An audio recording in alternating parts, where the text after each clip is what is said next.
संसद का मॉनसून सत्र 17 जुलाई से शुरू होगा। सरकार के सामने कई मुद्दों पर विपक्षी एकता से लड़ने की चुनौती होगी।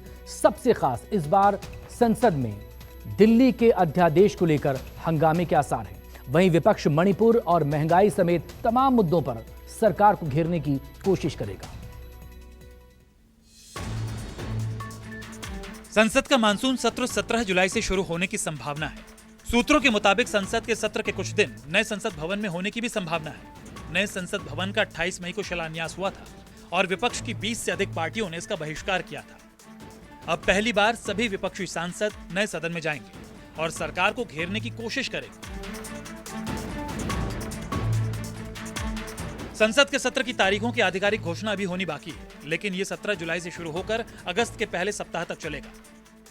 कर्नाटक विधानसभा में जोरदार प्रदर्शन और पटना में 23 जून की विपक्ष की बैठक के बाद एकजुटता के माहौल में विपक्षी दलों के हौसले भी बुलंद हैं।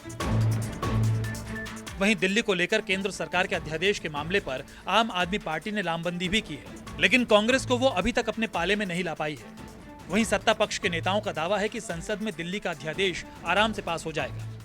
मात्र एक ऐसा देश है जहां महंगाई दर 4.5% से भी कम है, जबकि पूरे विश्व में ये 10 से लेकर 30% है। जहां तक और मुद्दों का मामला है, सभी पे माननीय मोदी जी की सरकार ने भली भांति काम किया है। ये लोग सदन न चलने देने के लिए अभी से माहौल बना रहे हैं, जो कि बहुत ही गलत है और जनता के साथ अपराध है। वहीं कांग्रेस ने इस मुद्दे पर अपने पत्ते अभी नहीं खोले हैं, लेकिन ये तय है कि मणिपुर में जारी हिंसा को लेकर विपक्षी पार्टियां सरकार को घेरने की तैयारी में है। सरकार इस मुद्दे पर सदन में बयान भी देगी। इतना ही नहीं, ओडिशा की रेल त्रासदी को लेकर भी सरकार पर हमला होने की पूरी संभावना है। वहीं महंगाई और बेरोजगारी जैसे मुद्दे विपक्ष का सरकार के खिलाफ हथियार है और ये सब मुद्दे भी उठेंगे। मानसून सत्र के लिए सरकारी एजेंडा अभी पूरी तरह तय नहीं है, लेकिन सूत्र बताते हैं कि digital data protection act, digital India act, जन्म मृत्यु पंजीकरण संशोधन और दिल्ली अध्यादेश के स्थान पर बिल पारित कराना सरकार की मुख्य प्राथमिकताओं में शामिल है। प्रधानमंत्री नरेंद्र मोदी की अमेरिका यात्रा को लेकर विदेश मंत्री एस जयशंकर भी सदन में बयान देंगे। आम जनमानस से जुड़े हुए जो भी प्रश्न हैं, किसानों से संबंधित प्रश्न हैं, महिलाओं से संबंधित प्रश्न हैं, अडानी का किस तरह 20,000 करोड़ रुपए का ऑफशोर कंपनियों से भ्रष्टाचार का जो मुद्दा है वो कैसे मुद्दा जो है केंद्र में आए, इन सभी पर कैसे पार्लियामेंट के मानसून सत्र में बहस हो, ये एक अपने आप में हमारी प्राथमिकता रहेगी। इस बार का संसद का मानसून सत्र सत्ता पक्ष और विपक्ष दोनों के लिए काफी अहम है, क्योंकि इस सत्र के बाद लोकसभा चुनावों से पहले सिर्फ शीतकालीन सत्र आना है।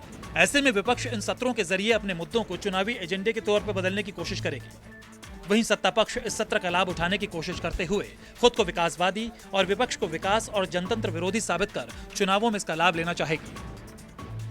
इस बार का मानसून सत्र सत्ता पक्ष और विपक्ष दोनों के लिए अहम है, क्योंकि इसके बाद सिर्फ एक पूरा सत्र यानी कि शीतकालीन सत्र ही राजनीतिक दलों को मिलेगा। विपक्ष इस सत्र के जरिए अपने तमाम मुद्दों को चुनावी एजेंडे में बदलने का प्रयास करेगा, तो वहीं सत्ता पक्ष इस सत्र का लाभ उठाते हुए खुद को विकासवादी और विपक्ष को विकास विरोधी और जनतंत्र विरोधी साबित कर उसका चुनावों में लाभ लेने का प्रयास करेगा। कैमरामैन दीपक के साथ कुमार गौरव, न्यूज़ 24 दिल्ली।